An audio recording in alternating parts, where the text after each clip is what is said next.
যদি এখন আমলটা যদি আল্লাহ না করে, আমল যদি খারাপ হয় রে বাবা, এই কবরটা জাহান্নামের গর্ত হয়ে যাবে। কঠিন অবস্থা হবে। ছেলে মেয়েরা মাটি দিয়া চলে আসছে রে বাবা, বাবার উপরে কি হালাত কেউ জানে না। সবাই বাড়িতে আসছে, হয়তো মায়ার কান্দা, চোখের পানি কানবে, 2-3 দিন কানবে, আস্তে আস্তে কান্না বন্ধ হয়ে যাবে। কিন্তু বাবার উপরে যে কি হালাত যাইতেছে, এটা বাবা ছাড়া আর কেউ জানে না। এই জন্য বাবা কবরটা যে কেমন হবে, আল্লাহ রসুল বারবার বলতেছে, উযকুরু যিকরা হাযিমিল লাযাতিল মাউত। হে আমার উম্মতেরা, যেই জিনিসে তোমার সব স্বাদগুলাকে সব ধূলিসাৎ করে দিবে, আশা আকাঙ্ক্ষা যত আছে সব শেষ করে দিবে, ওই জিনিসটার নাম হলো মওত। এই মওতের কথা স্মরণ করো নিরিবিলি বসে বসে। তোমার অন্তর যদি পাষাণ হৃদয় হয়ে যায়, মওতের কথা শেষ করো যে আমি এখন এখানে, কতক্ষণ পরে মওত আসলে আমার ঠিকানা কোথায়? আমার সাথে তখন কেউ নাই, আমার কবরটা তখন কি হালাত হবে। কবরের মধ্যে যখন শোয়াইয়ে দেওয়া হবে, হাদিস শরীফের মধ্যে আছে, জামালাকান ফাইয়ুজলিসানি, রূহটা আবার মুর্দারকে দিবে, রূহটা মুর্দারকে আবার দিয়া মুর্দারকে বসানো হবে, কাফনের কাপড়টা খুলে ফেলবে। 2 জন ফেরেশতা আইসা ওই সময় প্রশ্ন করবে, রে বাবা কেউ বাদ নাই, মার রাব্বুকা ওয়া মা দীনুক ওয়া মান নাবিয়্যুকা আল্লাযী বুইসা ফীকুম। 3টা প্রশ্ন, খোদার কসম কেউ বাদ পড়বে না বাবা, 3টা প্রশ্ন আইসা করবে। এখন সেই প্রশ্নের জবাব যদি বাবা দুনিয়ার থেকে আমি তৈরি করে না যাই, সেইখানে তো প্রশ্নের জবাব দিতে পারবো না। দিতে না পারলে জাহান্নামের সাথে যোগাযোগ হয়ে যাবে, কি অবস্থাটা হবে, আর প্রশ্নের জবাব কেমন করে দিও। আল্লাহ তুমি দয়া করে আমাদেরকে প্রশ্নের জবাবের ব্যবস্থা করে দিও। সেইখানে বাবা এই বক্তাগিরির কি দাম হবে, এই জমিদারির কি হবে যদি প্রশ্নের জবাব দিতে না পারি। কত সুন্দর কাপড় চোপড় গায়ে দিয়ে বসছি, শাল গায়ে দেই, এই সেই, এগুলি সেদিন কিছুই থাকবে না। প্রশ্নের জবাব নাই, অবস্থা খারাপ হয়ে যাব, জাহান্নামের টুকরা হয়ে যাবে গর্তটা। আর যদি প্রশ্নের জবাব দেওয়া যায়, দোস্ত কি বলবো রে বাবা। আল্লাহ রসুল দুনিয়ার থেকে যে যিনি সর্বপ্রথম কলেমা পড়েছেন, হযরতে খাদিজা, বুড়া হয়ে গেছে, দুনিয়ার থেকে চলে যাবেন। আল্লাহ রসুলকে ডাক দিয়া বলে, ওগো আমার স্বামী, ও আমার নবী, আমি বয়স হয়ে গেছে বেশি, আমি দুনিয়ার থেকে চলে যাব। আমি আপনার খেদমত করে জীবনটা শেষ করতে পারি নাই, এত কিছু করার পরেও বলে আমি প্রাণ ভরে আপনার খেদমত করতে পারি নাই, আমাকে মাফ করে দিবেন। 2 নম্বরে বলে, আমার একটা আবদার, যখন আমার রুহটা চলে যাবে, আপনার গায়ের একটা জামা আমার কাফনের ভিতরে একটু দিয়া দিবা। খাদিজাতুল কুবরা রাদিয়াল্লাহু তাআলা বলতেছে, আপনার গায়ের জামাটা আমার কাফনে দিবেন, কারণ রহমতুল আলমের কাপড়টা, জামাটা আমার সাথে থাকলে হয়তো কবর একটু আযাবটা, শাস্তি দিতে একটু চিন্তা করবে, এই আশায় বলতেছে রাসূল আপনার গায়ের একটা জামা আমাকে দিন। কবরের চিন্তা খাদিজার পেটে কিভাবে ঢুকছে। কবরে যাওয়ার আগে রাসূলকে বলতেছেন, আমার নামাজে জানাজাটা আপনি পড়াইয়েন। ওই সময় মক্কার হালাত খুব খারাপ, কাফের মুশরিকের অবস্থা, আমার জানাজা পড়াবেন। ওই জান্নাতুল মুআল্লাতে সেখানে কবর করে দাফন করাবে। দাফন করাবার পরে আপনি আমার কবরের পাশে একটু সময় দাঁড়িয়ে থাকবেন। আপনার খাদিজাকে মুনকার নাকির যখন প্রশ্ন করবে, আমি জবাবগুলি দিতে পারি কি না পারি, আমাকে একটু তালকিন করে দিবেন। হযরত খাদিজা বলতেছে এই অবস্থা, যে সারাটা জীবন যে প্রথম মুসলমান, রাসূলকে কেউ নবী স্বীকার করে নাই, সর্বপ্রথম মুসলমান খাদিজা, জীবনটা যার জন্য শেষ করেছেন, কত কষ্ট কত মেহনত করেছেন এই দ্বীনের জন্য, আল্লাহ রসুল বলেন আমি খাদিজার কোনো প্রতিদান দিয়ে শেষ করতে পারবো না। জানাজা পড়াইলেন, কবরের পাশে দাফন করলেন। সাহাবারা দূরে দাঁড়িয়ে আছেন, বলে তোমরা একটু দাঁড়াও, আমি খাদিজার সাথে ওয়াদা করেছি আমি একটু তার কবরের পাশে থাকবো। কলিজাটা মানে না, সারা জীবন যে খাদিজা এতভাবে আশ্রয় দিয়ে রসুলকে রাখছে, সেই সহধর্মিনী কবরে রাখছেন, রসুলও কান্দে, সাহাবায়ে কেরামও কান্দে। কতক্ষণ দাঁড়িয়ে থাকলেন। আল্লাহ পাক জিবরিল আলাইহিস সালামকে পাঠাইছে, জিবরিল আমার বন্ধু এখানে দাঁড়াইয়া কাঁদতেছে, তুমি যাও। কেন কাঁদতেছে? খাদিজার সাথে ওয়াদা করেছে, এই জন্য।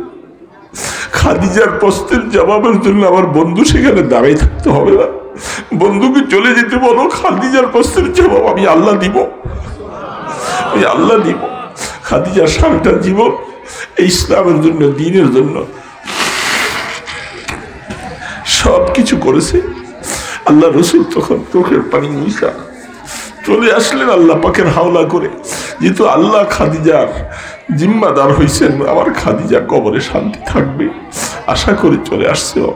বাবা, এই হালাত যদি ওনারা আবু বকর সিদ্দিক, খাদিজা কবরের চিন্তায় তাদের কলিজা ফেটে যায়, আমি কি নিয়ে কবরে দিচ্ছি, আমি কোন সাহসে কবরের দিকে পাড়ি জমাইছি, আমার কাছে এমন কি পুঁজি আছে রে বাবা, কি পুঁজি নিয়ে রওনা দিচ্ছি সেখানে।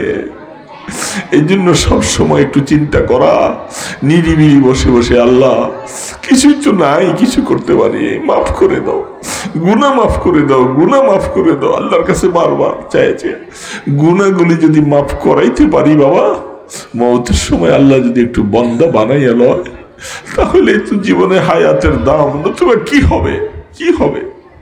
এই বাড়ি গাড়ি দালান কোঠা এগুলি কি হবে রে বাবা? আমি তো, আমার হালাত খারাপ, এই ছেলে মেয়েরা বাড়িঘর দুয়ার দখল করবে, তারা ভোগ করবে, আমার কথা কে স্মরণ করবে? এই জন্য বাবাজিরা, বুড়া বাবাজিরা, জোয়ানরা, যারা নামাজ পড়ো না, নামাজি হয়ে যাও। যারা আল্লাহকে একটু ডাকো না, নিরিবিলি বসে মাওলাকে একটু ডাকো, মাওলার মহব্বত দিলে জাগা দাও বাবা। আর নিজের গুনার কথা বারবার আল্লাহর কাছে পেশ করে, আল্লাহ মাফ করে দাও, তওবা করতেছি, মাফ করে দাও, আর করব না। মানুষের হক যদি নষ্ট করে থাকি, হকগুলি দিয়ে যাওয়ার চেষ্টা করব। হক রাইখা কবরে যাইলে রসুল বলছে, খবরদার মানুষের হক রাইখা কবরে আইসো না উম্মত, ভয়াবহ দিন হবে সেদিন, ময়দানে হাসর, কঠিনতম হালাত হবে বাবা, কঠিনতম হালাত হবে। এই জন্য সবসময় মৌতের কথা স্মরণ করো, আল্লাহকে আপন বানাই দোস্ত, আল্লাহকে মহব্বত করি, করতে পারবো না ইনশাআল্লাহ বাবা, তওবা করবো না আল্লাহ পাকের কাছে, আল্লাহর কাছে তওবা করবো। লা ইউমিনু আহাদুকুম হাত্তা আকুনা আহাব্বা ইলাইহি মিন ওয়ালিদিহি ওয়া ওয়ালাদিহি ওয়ান নাস আজমাইন। রাহমাতুল আলম বলতেছেন, বুখারী আলাইহি রাহমা হাদিস বয়ান করতেছেন, রাসূল বলছেন, তুমি ততক্ষণ পর্যন্ত পরিপূর্ণ ঈমানদার না যতক্ষণ পর্যন্ত তোমার জীবন, তোমার মা বাবা, সমস্ত মানুষ থেকে আমি রসুল বেশি ভালোবাসার পাত্র না হব, ততক্ষণ পর্যন্ত তুমি পুরাপুরি ঈমানদার হতে পারো নাই। কিরে বাবা, বুঝতেছেন কথাটা? আমার কথা বুঝতে অসুবিধা হয় না তো? সহি একবার আপনি হাদিস দেখেন, বুখারী শরীফ খুলে দেখেন। আমার জীবন, আমার মা বাবা, আমার বন্ধু বান্ধব, সকল থেকে সবচেয়ে বেশি ভালোবাসার পাত্র হতে হবে কে? বলেন বড় আওয়াজে, কে? বলেন তো সত্যিকার ভাবে আমরা কি আসলে ওরকম ভালোবাসতে পারি? এটার একটা ব্যাখ্যা আছে, ব্যাখ্যা দিলে আপনি সহজ হয়ে যায়। আমরা তো এরকম ভাবে আমাদের জীবন থেকে, মা বাবার থেকে সবচেয়ে বেশি রসুলকে ভালোবাসতে পারি না। এই কথাটা বাস্তব না বাস্তব? এটার বাস্তবতাটা আবার ঘুরিয়ে দেই আপনাকে। আমরা নিশ্চয়ই আমরা রসুলকে আমাদের জীবন থেকে ভালোবাসি। কিভাবে? যখনই আমি তেমন ভাবে আমলটা করতে পারি না, যতটুকু করতেছি চেষ্টা করি, কোনো সময় কখনো কোনো মুসলমানের সামনে আল্লাহকে কেউ গালি দিল, রসুলকে কেউ গালি দিল, রসুলের ব্যাপারে কটাক্ষ করলো, তখন সেই মুসলমান তার রক্তটা মাথায় উঠে যায়, ঠিক না ব্যাঠি?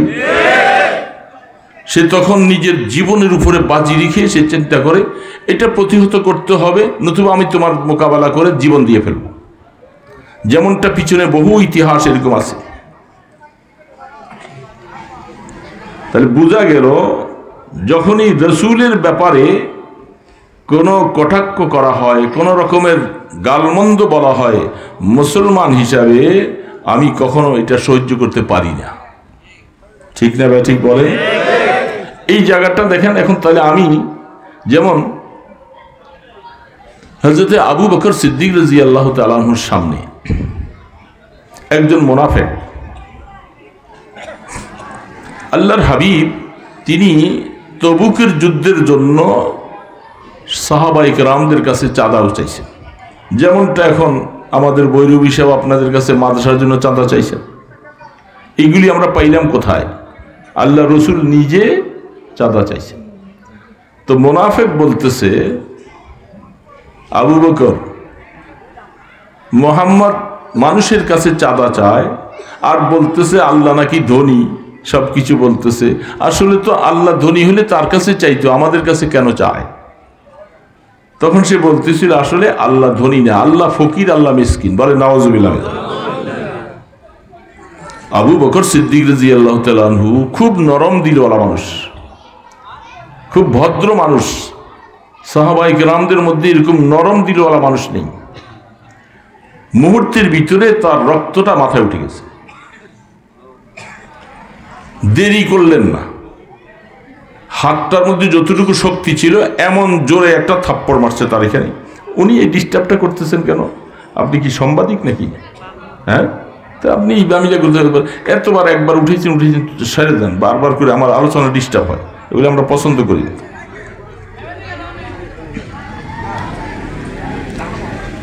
হাতে যতটুকু শক্তি ছিল এত জোরে একটা থাপ্পড় মারছে। আব্দুল্লাহ ইবনে উবাই মুনাফিক থাপ্পড় খেয়ে স্তব্ধ হয়ে গেছে। সে থাপ্পড় খেয়েও এখন আবু বকর সিদ্দিক রাদিয়াল্লাহু তাআলা আনহুকে ফাঁসাইয়ে দেওয়ার জন্য সে পাল্টা আক্রমণ করে নাই, সরাসরি আল্লাহর হাবিবের দরবারে, রসুল পাক সাল্লাল্লাহু আলাইহি ওয়াসাল্লামের দরবারে যাইয়া দাঁড়াইছে। কি হয়েছে? বলে আপনার আবু বকরকে আপনি এত প্রশংসা করেন, এত কিছু বলেন, আবু বকর এই কাজটা করছে। আল্লাহ রসুল তিনি হতভম্ব হয়ে গেলেন, আবু বকর তো এই কাজ করার মানুষ না, কথাটা বাস্তব না অবাস্তব, এই জন্য তিনি চিন্তা করে ফেললেন। একটু পরেই পিছন দিয়ে আবু বকর সিদ্দিক রাদিয়াল্লাহু তাআলা আনহু তিনিও সামনে যেয়ে দাঁড়াইছে, চেহারার মধ্যে লাল বর্ণ হয়ে গেছে। রাসূল জিজ্ঞাসা করেন, আবু বকর, উবাই মুনাফিক বলতেছে আপনি নাকি তাকে এইভাবে থাপ্পড় দিয়েছিলেন। ঠিক ওই মুহূর্তের ভিতরে আবু বকর সিদ্দিক বলেন, ইয়া রাসূলুল্লাহ, থাপ্পড় তো আমি একটা দিয়েছি, আমাকে একটু অনুমতি দেন, আমি এই গালের মধ্যে আরেকটা থাপ্পড় দিয়ে নেই, তারপরে বিচার কি হবে সেটা আপনি করেন, সাক্ষী আর দরকার নাই। আবু বকর সিদ্দিক রাদিয়াল্লাহু তাআলা আনহু যে থাপ্পড় দিছে না সাক্ষী লাগে? সামনেই তো রসুল প্রমাণ করলেন। এখন আল্লাহ রসুল চিন্তিত হয়ে গেলেন, ঘটনা তো বাস্তব, আমার আবু বকর এই কাজটা করছেন। এখন রসুল তো ইনসাফের রসুল, জাযাউ সাইয়্যাতি কামিসলিহা। কোরআন বলতেছে কেউ যদি তোমাকে অন্যায়ভাবে যদি কিছু তোমার শরীরে থাপ্পড় দেয় বা কিছু করে, এটার কাসাস হলো তুমি তাকে হুবাহু এরকম আরেকটা থাপ্পড় দিয়ে দিবা। এটা হলো কোরআনের ফয়সালা। এখন যেহেতু আবু বকর সিদ্দিক এই কাজটা করছেন, এটা সাক্ষী আর লাগে না, রসুল নিজেই দেখলেন, তিনি স্বীকার করেছেন, রসুল নিজে দেখলেন। তাহলে এখন তো ফয়সালা আসে কি? আবু বকর সিদ্দিককে মুনাফিকে কি দিবে? একটা থাপ্পড়।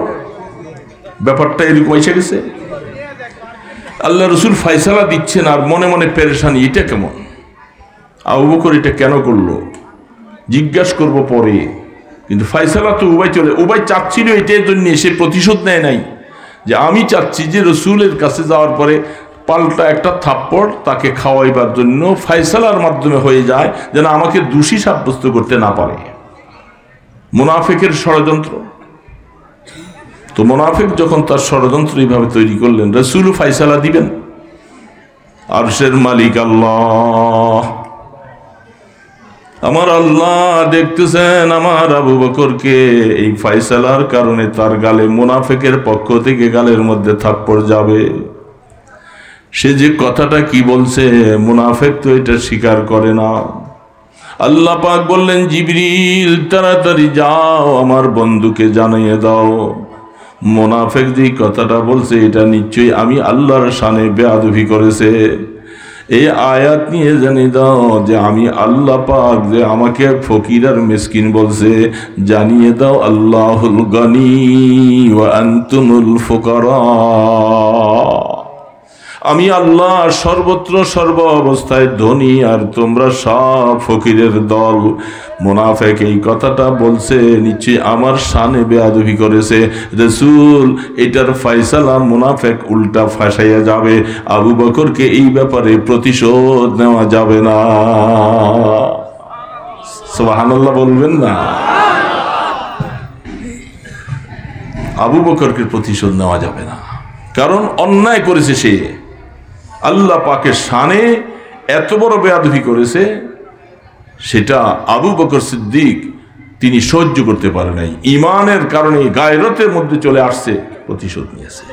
তাহলে বোঝা গেল নিজের জীবন থেকে আল্লাহকে বলেন বেশি ভালোবাসছে আবু বকর। ঠিক তেমনি ভাবে আল্লাহ রসুল বলছেন, তুমি ততক্ষণ পর্যন্ত ইমানদার না যতক্ষণ পর্যন্ত তোমার কাছে আল্লাহ এবং রসুল জীবন থেকে বেশি ভালোবাসার না হয়। আপনার সামনে রসুলকে কেউ গালি দেয়, এখন তো সেই জেহাদের ময়দান নাই, জেহাদের ময়দান যদি চলে আসে আর আল্লাহ পাকের বিরুদ্ধে কথা চলতে থাকে, আল্লাহ পাকের বিরুদ্ধে চলতে থাকে, আপনি তখন কি ঘরে বসে থাকবেন? বলেন, বসে থাকবেন? বুড়া হয়ে গেলেও বসে থাকতে পারবেন না। আপনার শরীরে যতটুকু শক্তি আছে এটা নিয়ে আপনি সামনে যাবেন। আমার রসুলকে গালি দিবে, আমার আল্লাহকে গালি দিবে আর আমার সামনে সে থাকবে, এটা সহ্য করা যায় না। এতে বোঝা যাচ্ছে আপনার জীবন থেকে আপনি আল্লাহ এবং রসুলকে ভালোবাসেন। কিছু গুনাহ হয়ে যাচ্ছে আমাদের, রসুলের পদাঙ্ক অনুসরণ করে চলতে পারছি না, এতে কোনো সন্দেহ নেই। অনেক ত্রুটি বিচ্ছুতি আমাদের আমলের মধ্যে আছে, কিন্তু আমাদের দিলের মধ্যে আল্লাহ এবং রসুলের মহব্বত সবার থেকে বেশি আছে। কি আছে না নাই?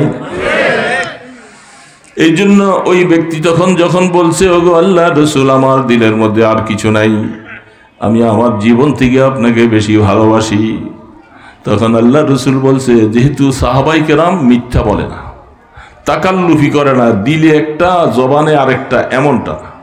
রসুল চিন্তা করলে আমার সাহাবী যা বলছে সে সত্য বলছে। তখন রসুল বলছেন, আল মারউ মা মান আহাব্বা, শুনে নাও, আমি রসুল তোমাকে আজকে বলে দিলাম, যে যাকে বেশি ভালোবাসবে মহব্বত করবে, কিয়ামতের ময়দানে তার হাসরটা ওর সাথে হবে।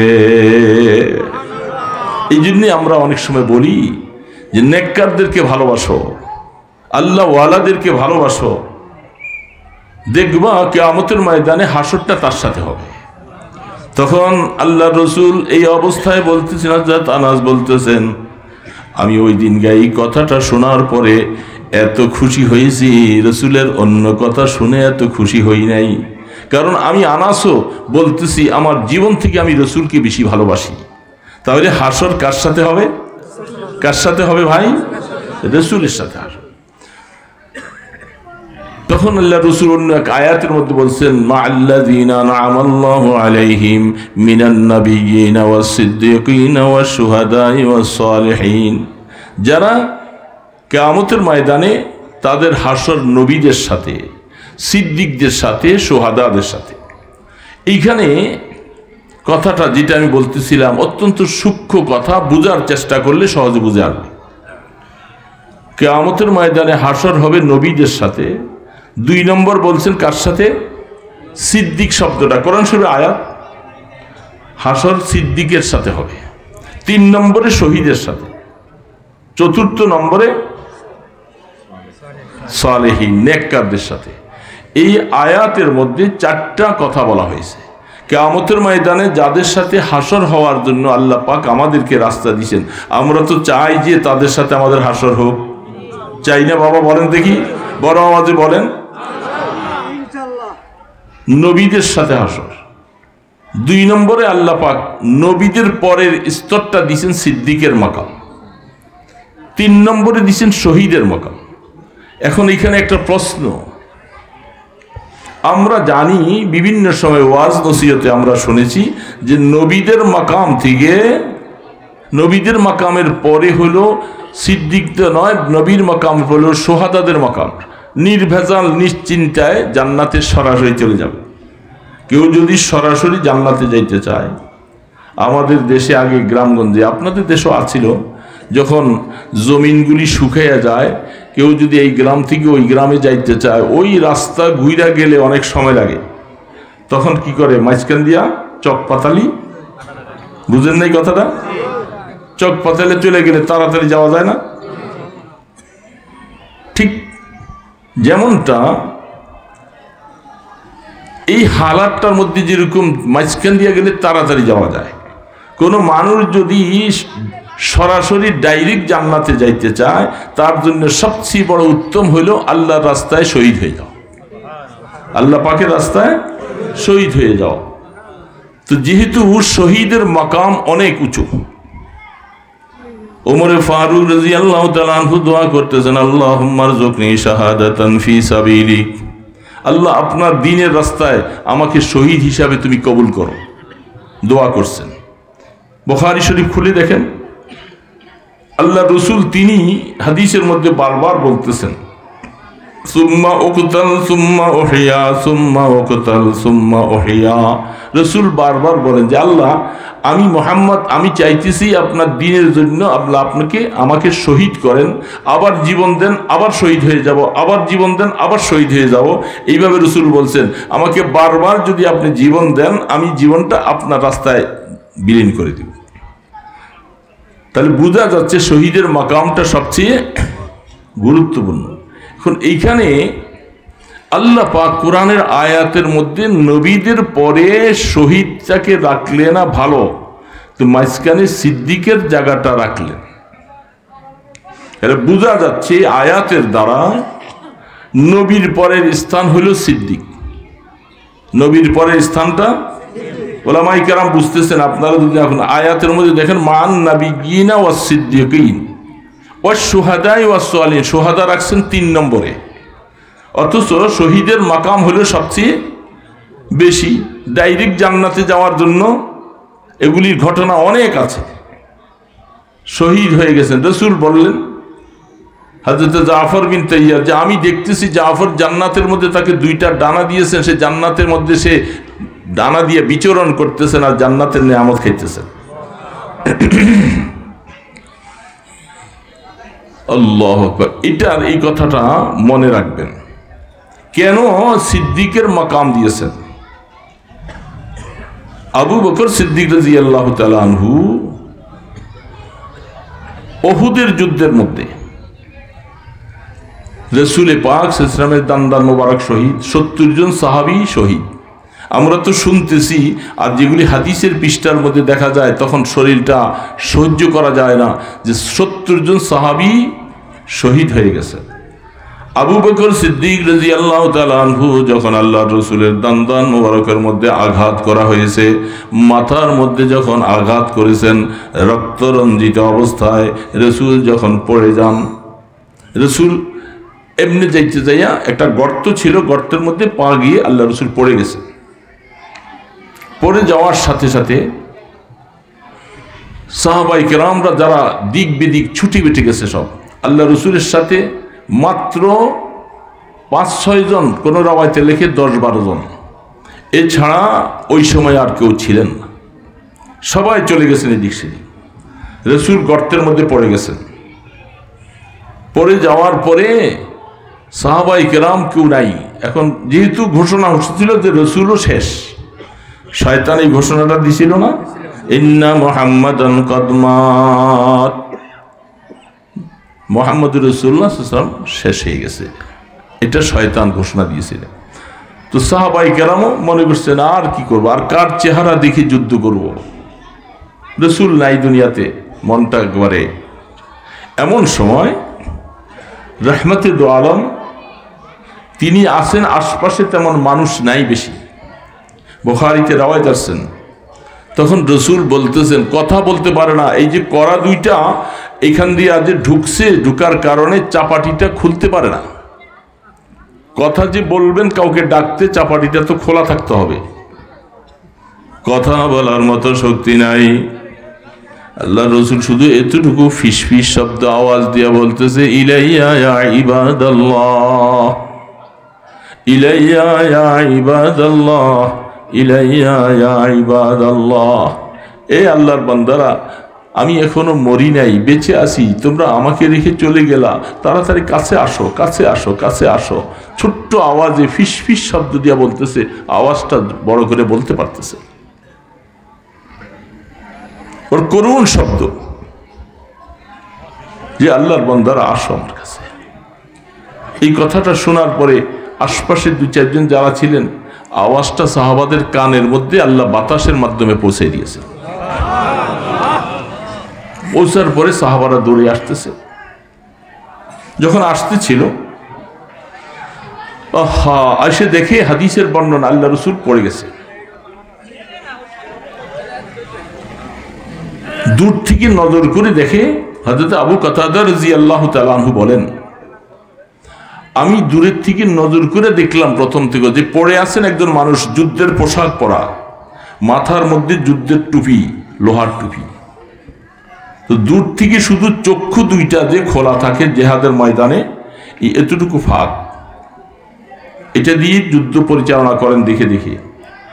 তো চক্ষু দুইটা দেখা যায়, আর আমি নজর করে দেখতেছি এই দুইটা চক্ষু দিয়া নূরের ফোকাস এভাবে আসতেছে। আমি তখন বুঝতে পারছি যে এটা আর কেউ না, তিনি আমাদের নবী মুহাম্মদ রাসূলুল্লাহ সাল্লাল্লাহু আলাইহি সাল্লাম। দৌড়েয়া যখন কাছে আসছি, আল্লাহ রসুল যখন এখনো জীবিত বেঁচে আছে, আওয়াজ দিয়ে বলতেছিলাম যে আল্লাহ রসুল এখনো হায়াতে বেঁচে আছেন, তোমরা কে কোথায় আছো? কথাটা বলতে গেলাম, আমার হাতের মধ্যে আল্লাহ রসুল ঘপ করে ধরে আমাকে হাতে ইশারা করে বলতেছে, এ আবু কাতাদা, আওয়াজ বড় করে দিও না, বড় করে আওয়াজ দিলে কাফেররা শুনলে এখনই আক্রমণ করবে, কেউ নাই আক্রমণকে প্রতিহত করার মতো, আর কেউ নাই, আওয়াজ দিও না, ছোট্ট আওয়াজ।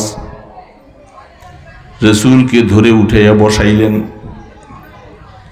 ওই সময় রক্ত ফিঙ্কার দিয়ে পড়তেছে, টুপিটার কড়া দুইটা এদিক দিয়ে ঢুকে যায়। আবু বকর সিদ্দিক, আবু উবায়দা, হযরত আবু কাতাদা, তালহা, এই সাহাবী চারজন তারা সামনে। আল্লাহর পয়গম্বর ওই সময় বলছিলেন, আবু কাতাদা, যুদ্ধের পটভূমিটা একটু পাল্টে দাও, এই পোশাকটা পরিহিত অবস্থায় কাফেররা আমাকে দেখছে যে এই পোশাকটার ভিতরে আমি আছি, আমাকে চিনে ফেলছে, তুমি কি পারবা আমার পোশাকটা খুলে তোমাকে দিব, তোমার পোশাকটা আমাকে গায়ে দেওয়ায় দাও। হযরত আবু কাতাদা রাদিয়াল্লাহু তাআলা আনহু দেরি করে নাই, জীবনে একটা বহুত বড় মোবারক সময় পাইছি। হ্যাঁ, আশঙ্কা আছে রসুলের পোশাকটা আমার গায়ে যখন আমাকে রসুল মনে করে আক্রমণ করবে, আমাকে হয়তো শহীদ করে ফেলবে, তাতে কিছু আসে যায় না। আল্লাহ রসুলের পোশাক পরে রসুলের জন্য আমি শহীদ হয়ে যাব, কোনো পরোয়া করি না। পোশাক খুলে আল্লাহর পয়গম্বরের শরীরে আবু কাতাদার যুদ্ধের পোশাকটা পরাইয়ে দিলেন, আর তিনি আল্লাহর হাবিবের পোশাকটা পরলেন। পোশাক পরে আল্লাহ রসুলকে এই অবস্থার মধ্যে ধরে ধরে উহুদ পাহাড়ের দিকে নিরাপদ জায়গার মধ্যে নেওয়ার জন্য, হাইটে যেতে পারে না, সারাটা শরীর বিষাক্ত হয়ে রক্ত ঝরতেছে। আল্লাহ রসুল সাহাবায়ে কেরামদের কাঁধে ভর করে উহুদের পাদদেশে নিয়া একটু সামান্য আমরা দেখেছি 90 সালে প্রথম যখন হজে গিয়েছিলাম, পাহাড়ের এখানে একটু ফাটার মতো জায়গা দেখা যায়, উপরে যেতে হয়। সেইখানে যাইয়া দেখা যায় আল্লাহর পয়গম্বরকে ওই নিরিবিলি জায়গাটার মধ্যে রাখার জন্য তারা যখন উঠাইতেছিলেন, উঁচু জায়গায় রাসূল উঠতে পারেন না। হযরতে তালহা রাদিয়াল্লাহু তাআলা আনহু তখন একটাই বললেন, ওগো আল্লাহর রাসূল, এখানে পাথর নাই, সিঁড়ি নাই, কেমন করে আপনাকে উপরে উঠাবো? আমি এইভাবে আমার পিঠটা পাইটা দেই, আপনি পিঠের মধ্যে পা রাইখা উপরে উঠেন। রাসূলকে দুইজনে ধরে হযরতে তালহার পিঠের মধ্যে পাও রাইখা যখন সেইখানে রাসূল যাইয়া বসলেন, বসার সাথে সাথে রাসূল বললেন, কাদো ওয়াজাবাত, আবু তালহা, তোমার জন্য আল্লাহ জান্নাত ওয়াজিব করে দিয়েছে। তুমি এমন একটা দিনের মধ্যে রাসূলের জন্য সিঁড়ি হয়ে গেলা, জান্নাত তোমার জন্য ওয়াজিব। এই সময়ের ভিতরে সাহাবায়ে কেরাম এইভাবে করে রাসূলকে পিছ দিয়া শত্রুদের দিকে বুকটা পাইতা দাঁড়াইছে। যত শত্রুরা যখন বুঝতে পারছে যে মুহাম্মদ মরে নাই, তারা দূর থেকে আইসা আক্রমণ করে তীর মারা শুরু করেছে। সাহাবায়ে কেরাম তখন চিন্তা করলেন, এই তীরগুলি সব নিজের বুকের মধ্যে পাতবো, একটা তীরও যেন রাসূলের গায়ে পড়তে না পারে। তীরগুলি সব নিজেদের বুকের মধ্যে নিলেন। একজন সাহাবী তিনি পরে দেখলেন তার শরীরের মধ্যে 80টার মতো তীর, একটা করে তীর আসে, সব রাসূলের গায়ে যেন না পড়ে, সব নিজের বুকের মধ্যে নিয়েছেন। রাসূল পাক সাল্লাল্লাহু আলাইহি সাল্লাম এই অবস্থায় যখন হযরতে আবু বকর সিদ্দিক, হযরতে উবাইদা ইবনুল জাররাহ রাদিয়াল্লাহু তাআলা আনহু আয়েশা অনেক কষ্টে কামড় দিয়া এই কড়াগুলি বাইর করতে যায়া রাসূলের দান শহীদ হয়েছে, আবু উবাইদার 2টা দাঁত শহীদ হয়ে যায়। তখন আবু বকর সিদ্দিক রাদিয়াল্লাহু তাআলা আনহু জজবার মধ্যে আয়েশা তখন তিনি বলতেছেন, আমি আর বাঁচতে চাই না, আমার সামনে আমার রাসূল রক্তাক্ত, আমি আবু বকর বেঁচে থাকবো কি জন্য? এই অবস্থা নিয়ে তরবারিটা হাতের মধ্যে নিয়ে হযরতে আবু বকর যুদ্ধের ময়দানের দিকে চলবে। এমন সময় আল্লাহ রাসূল হযরতে আবু বকর সিদ্দিককে হাত দিয়ে এইভাবে ধরে বলছে, শিম সাইফাকা ইয়া আবা বকর লা তুফজানি নাফসাক, আবু বকর তরবারিটা তোমার খাফের মধ্যে ঢুকায়া নাও। আবু বকর তুমি শহীদ হইয়া আমাদেরকে তুমি এমন ভাবে কষ্ট দিও না। এই জন্য আবু বকরের হাতের মধ্যে রাসূল ধইরা তাকে জিহাদের ময়দানে যাওয়ার থেকে বিরত রাখছে। আবু বকর তুমি যেও না, তোমার তরবারিটা তুমি ভিতরে ঢুকাও। শিম সাইবাক লা তুফজানি নাফসাক, আবু বকর তুমি তোমার তরবারিটা খাফে ঢুকাও। জিহাদে যাইতে দিলেন না। সেখানে এই কথাটার মধ্যে বলার দরকার যে জিহাদের ময়দানে যাওয়া, শহীদ হওয়া সমস্ত আমলের মধ্যে উত্তম আমল। বোঝার জন্য বলছি, এখানে পয়েন্টটা বুঝতে হবে। সমস্ত আমলের থেকে উত্তম আমল হলো জিহাদের ময়দানে যাবে, শহীদ হয়ে যাবে। রহমতে দো আলম এত আফজল এবং উত্তম একটা আমল থেকে আবু বকরকে ফিরিয়ে রাখলেন। আবু বকরকে ফিরিয়ে রাখলেন যে তুমি জিহাদের ময়দানে যাইয়া তুমি শহীদ হইও না, তুমি তরবারি আটকাও, তরবারিটা খাফের ভিতরে ঢুকাইয়া দাও। তাই যে রাসূল উত্তম আমল থেকে ফিরে রাসূল আবু বকর সিদ্দিককে রাখলেন, এটা ব্যাপারটা কি? সেইখানের মধ্যে সকল মুহাদ্দিসিনে কেরাম বলেন, এই জন্যে আল্লাহ সুবহানাহু ওয়া তাআলা সিদ্দিকের মাকাম সবার উপরে রাখছে। সিদ্দিকের মাকাম সবার চেয়ে বেশি, শুধু আমল বেশি করার কারণে নয়, নামাজ বেশি পড়ার কারণে নয়, তাহাজ্জুদ বেশি পড়ার কারণে নয়। আবু বকর রাসূলের জন্য যেইভাবে নিবেদিত ছিল, জীবন বিসর্জনকারী ছিল, এরকম বিসর্জনওয়ালা সাহাবী আবু বকর থেকে আরেকজন খুঁজে পাওয়া যায় না। এই জন্য আল্লাহ রসুল আবু বকরের সিদ্দিকের মাকামকে তিনি প্রাধান্য দিলেন, শহীদের মাকাম থেকে তাকে সিদ্দিকের মাকামে নিয়ে আসলেন। আল্লাহ পাক বলেন, ওগো রসুল, আপনার আমলটা আমি আল্লাহ পছন্দ করলাম, এই জন্য আয়াত নাযিল করবার সময় সিদ্দিকের মাকামকে 2 নম্বরে রাখলেন নবীদের পরে। মা'আন নাবিয়িনা ওয়াস সিদ্দিকিনা ওয়াস শুহাদা ওয়াস সালিহিন। এই জন্য সিদ্দিকের মাকাম নবীর পরে, শহীদের আগে। সুবহানাল্লাহ। কথাটা বুঝতে পারছেন আপনারা? কারণ আরো ব্যাখ্যা করে বুঝতে সময় লাগবে। ওলামায়ে কেরাম বুঝতে পারছেন সিদ্দিকের মাকামকে 2 নম্বরে কেন রাখলেন। হালাকে তো শহীদের মাকাম থেকে বেশি সিদ্দিকের মাকাম, এই জন্য যেহেতু রসুল শহীদ হওয়ার থেকে আবু বকরকে বাঁচাইলেন। যখন আল্লাহ রসুল দুনিয়ার থেকে যখন চলে যান, তখন অনেক মানুষ মোরতাদ হয়ে যাচ্ছে, ঈমান হারা হয়ে যাচ্ছে। সারা মদিনার মধ্যে একদিক দিয়ে মুনাফিকের ফিতনা, আরেক দিকে ইহুদিদের ফিতনা, ওই দিক থেকে একদল মানুষ মোরতাদ হয়ে যাচ্ছে, আরেক দিক দিয়ে হলো খতমে নবুয়ত নিয়ে মুসাইলামাতুল কাজ্জাব নবুয়তের দাবিদার।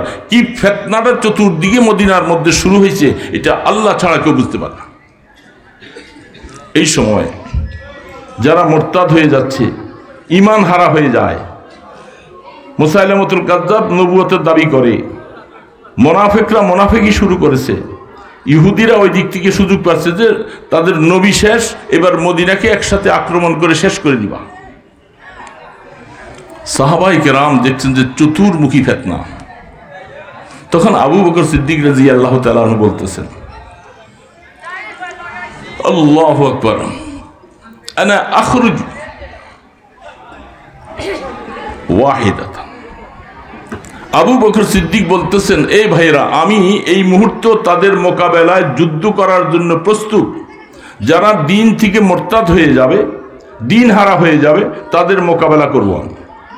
মুনাফিক যারা আছে তারা যদি দ্বীনের উপরে কিছু ক্ষতি করতেছে, তাদের মোকাবেলা করব। নবুয়তের দাবিদার করতেছে মুসাইলামাতুল কাজ্জাবের বিরুদ্ধে আমি মোকাবেলা করব।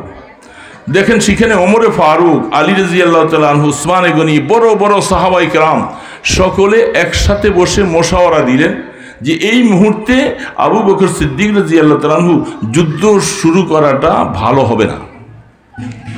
কারণ এখন পরিস্থিতি খুব খারাপ। এখন আপনি যদি যুদ্ধ শুরু করেন, তখন সবাই একসাথে মিলে আক্রমণ করবে, প্রতিহত করা যাবে না। খুব সূক্ষ্ম কথাগুলি, কথা আসে না মনে, অনেক সময় কথা প্রসঙ্গে আসছে, বুঝতেছেন তো কথাটা, না অসুবিধা হইতেছে? যে আমি যুদ্ধ শুরু করব, সাহাবায়ে কেরাম সকলে তার রায়ের খেলাফ, কিন্তু তিনি খলিফাতুল মুসলিমিন, তিনি হলেন রাষ্ট্রপ্রধান ওই সময় রাসূলের পরে। তিনি তখন বলতেছিলেন, হে ওমর, আবু বকর, উসমান, আলী, আপনারা শুনেন, যখন আমি রাসূল পাক সাল্লাল্লাহু আলাইহি ওয়াসাল্লামকে নিয়ে গারে সুরের মধ্যে মদিনা শরীফে রাসূল যখন আত্মগোপন করে যখন হিজরত করে যাচ্ছিলেন, সাথে কে ছিল ভাই বলেন তো, আওয়াজ দিয়া, বড় আওয়াজে বলেন, কে? আবু বকর। আর কোন সাহাবী?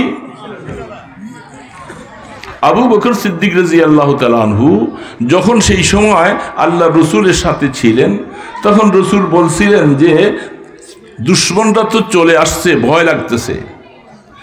আল্লাহ পাক আয়াত নাযিল করে বলেন, লা তাহজান ইন্নাল্লাহা মা'ানা।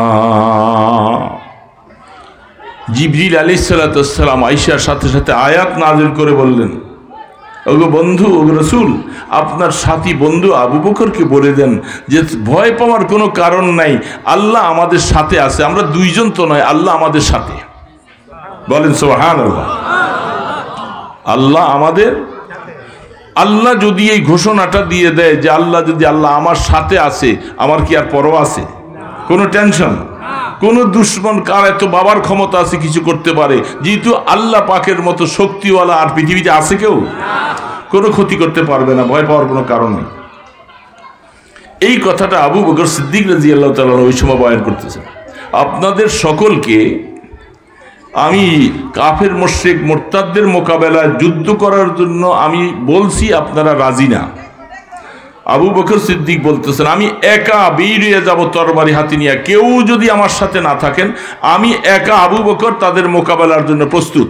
সুবহানাল্লাহ বলেন।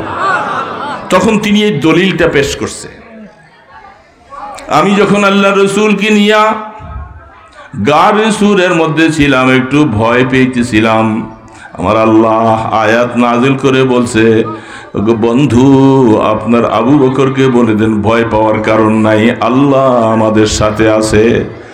ওই সময় যে আবু বকরকে আল্লাহ পাক আয়াত নাজিল করে বলছেন যে আবু বকর ভয় পাইও না, আল্লাহ সাথে আছে, সেই আবু বকর আজকা আপনাদের কাউকে দরকার নাই, আবু বকর একা মুরতাদদের মোকাবেলায় লড়াই করবে, যেহেতু আল্লাহ আমার সাথে আছে। একদিন কত দেখেন, আল্লাহ আমার সাথে আছে, এই জন্য আপনাদের কেউ দরকার নেই, আপনারা আসলে আসেন, না আসলে নেই।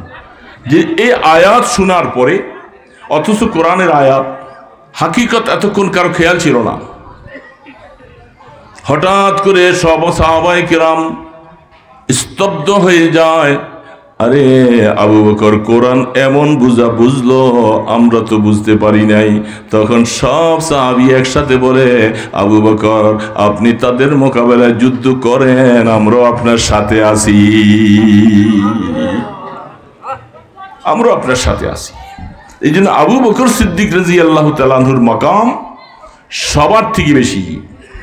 হাদিসের মধ্যে বুখারী শরীফ খুলে দেখেন, আল্লাহ রসুল বলতেছে, আবু বকর আমার উম্মতের মধ্যে এমন উম্মত আছে যাকে জান্নাতের 8টা দরওয়াজায় একসাথে ডাকবে, হালুম্মা ইলাইয়া ইয়া ফুলান, হালুম্মা ইলাইয়া ইয়া ফুলান, এ ওমক তুমি আমার দরজা দিয়া, আমার গেট দিয়ে আসো, আমার গেট দিয়ে আসো, আমার গেট দিয়ে আসো। 8টা গেট থেকে একসাথে ডাকবে আবু বকর। আবু বকর বলতেছে, ওগো আল্লাহর রসুল, এমন মানুষও কি হতে পারে যার কাছে এত আমল, জান্নাতের 8টা দরওয়াজায় একসাথে তাকে ডাকবে? সাধারণ ব্যাপার।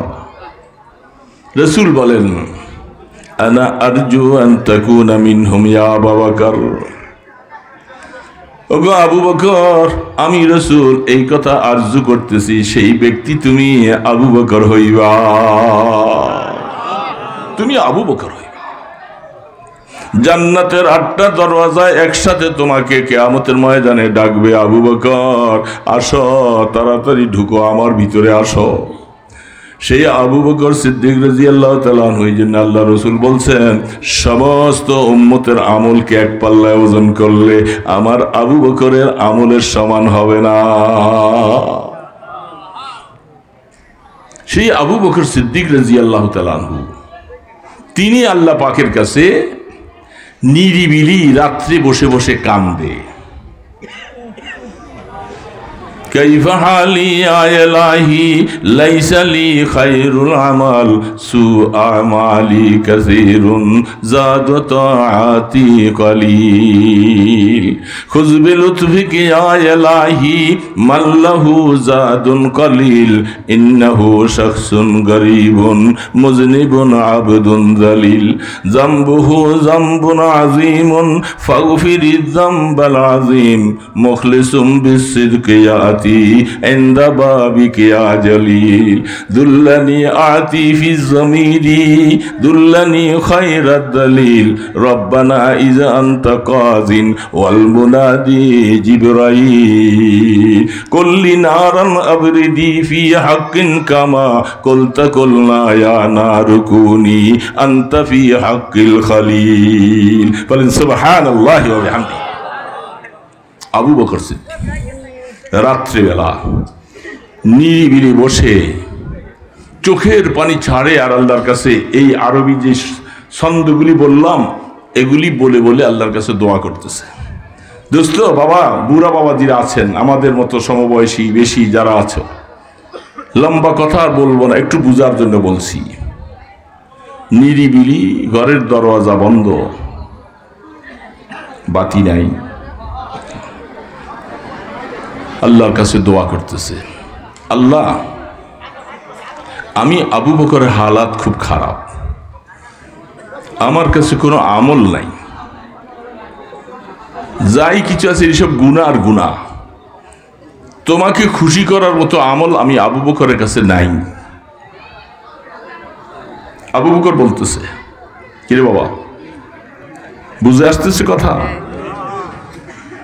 আল্লাহু আকবার। আল্লাহ তুমি তোমার নবী ইব্রাহিম খলিলের আগুনকে যেইভাবে ঠান্ডা হওয়ার জন্য বলছো, আল্লাহ আমি আবু বকরের ব্যাপারে যখন জাহান্নাম ধাও ধাও করে জ্বলবে ওই সময় তুমি জাহান্নামটাকে একটু নিভাইয়া দিও। বাবা আবু বকর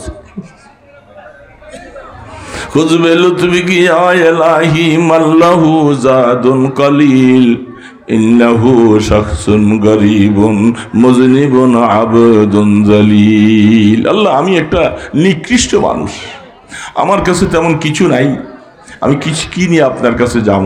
বলেন উনি কেন এইভাবে বলে? যার সম্পর্কে এত কথা একটু আগে যা বললাম, এই তো ওনার শানে, এটা মনে করেন কোটি ভাগের এক ভাগ কিছু বলা হলো, সেই আবু বকর এইভাবে কেন বলে?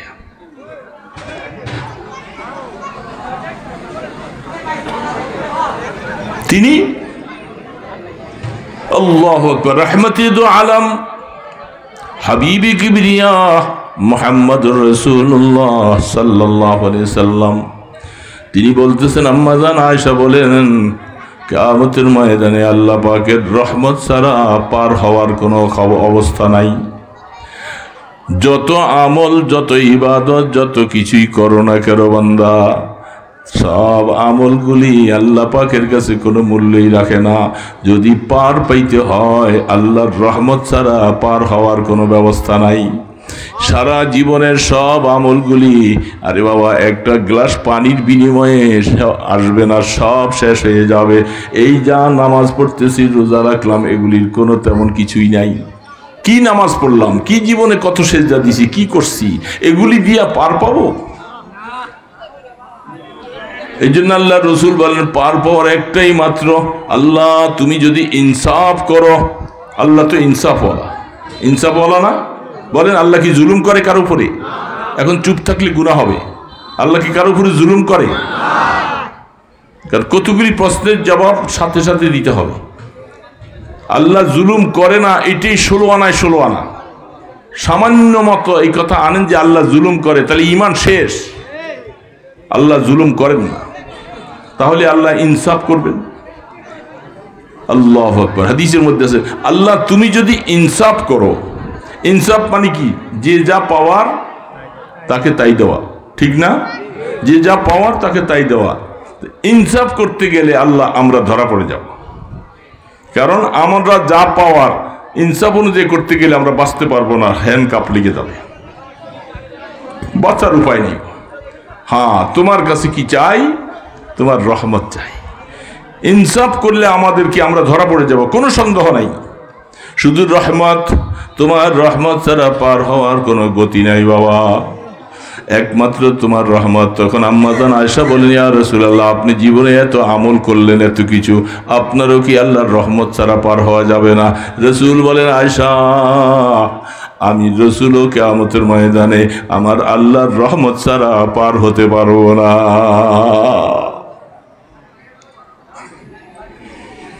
अल्लाह अकबर। मुझे खोया मुझे अकल इल्म ने, मुझे अपना दीवाना बना ले। सब खुशियों पर आग लगा दो, गम से तेरे दिल शाद रहे। सबको नजर से अपनी गिरा दो, फकत तुझे याद रहे। दोस्तों ये আমল দিয়া শুধু আল্লাহর রহমত ভিক্ষা দাও। तू दरियाए रहमत बहा दे खुदाया, गुनाहों की कश्ती डुबा दे खुदाया। ए मौला छोड़ दिया कश्ती तेरी रहमत की दरिया, देख कर आ पड़ा हो दर पे तेरी रहमत की सहारा देख कर। दोस्तों আপনাদের সামনে বসে চেয়ারে বসে কথা বলতেছি, মনে করেন না যে বহুত কিছু, না বাবা, কিছু না, কিছু নাই, খালি অবস্থা বাবা, রওনা দিয়েছি। यहाँ हम सब मुसाफिर है, वही आखिर ठिकाना, कोई आगे रवाना है, कोई पीछे रवाना। কত মানুষ, কত বন্ধু বান্ধব আশপাশে বসে আছি, যখন মৌতের পরে বাবা কবরের দিকে যখন নিয়ে যাবে তখন আমার কেউ নাই, তখন কেউ নাই দোস্ত। কেউ নাই।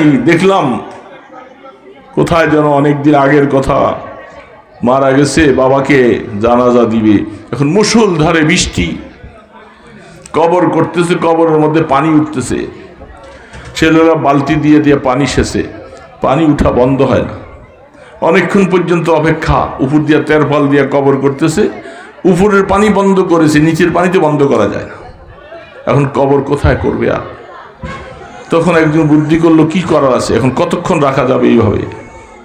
কলা গাছ কাটছে, কলা গাছ কাইটা কবরের মধ্যে 4-5টা টুকরা দিয়া এই কলা গাছের মধ্যে পানির মধ্যে বাবারে ভাসাই দিয়ে আসছে, দিয়া উপরে দিয়ে বাড়ি দিয়ে আসছে। তখন দেখে দেখে মনে হলো যে আহা, এই তো এটাই জীবন, কই খাট পালং, কই কিছু, কই তো কই এত কিছু, সব প্লান হয়ে যাবে তুই আসলে পানিতে।